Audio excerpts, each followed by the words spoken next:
Welcome to Historica Calendar from London. 2058 years since the birth of Gaius Julius Caesar.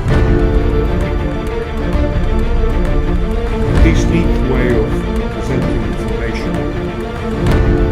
Lovely statue here behind me, just outside the Parliament.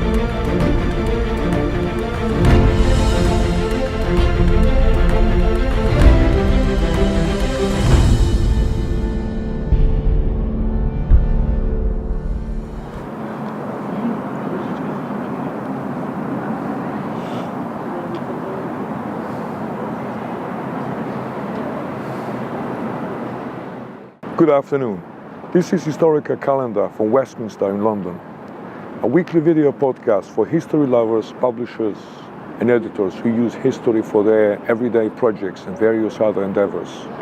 This edition I'm covering anniversaries and events for the week of March 31st to the April 6th. As you can see in our Historica Calendar app, we have many events there, such as the anniversary of the Russian writer Nikolai Gogol, the opening of the Eiffel Tower in Paris, which was 125 years ago, the start of the German Bauhaus architecture school, as well as the NATO alliance 65 years ago.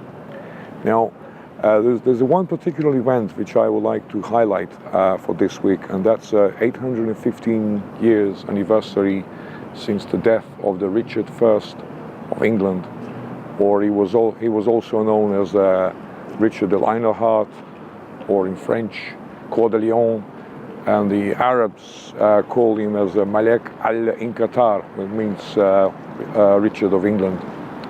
He was born in Oxford, and he spent only 6 months in this country. Most of his life he was based in Aquitaine, the province of France, which was then under the English. Was a part of the English territory, and as such, he didn't even speak English. He spoke Occitan and a few other French dialects.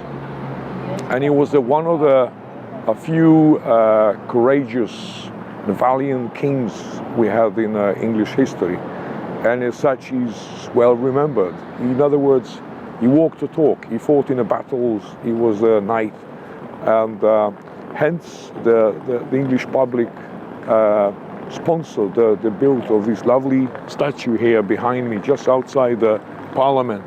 The statue was built in 1856 by a French-Italian sculptor, Carlo Maricetti, and it basically sits there to remind us of his greatness. Now, he had a few bad moments during his reign, and probably the worst one was the persecution of Jews. We started right after his coronation in a nearby Westminster Abbey, 1189. And the persecution of Jews stopped with the arrival of Oliver Cromwell, which invited them back in, and England suddenly prospered from those time onwards. And that's all for this weekly podcast, and I hope you enjoyed our edition from London Westminster, and I hope to see you again next week. Goodbye.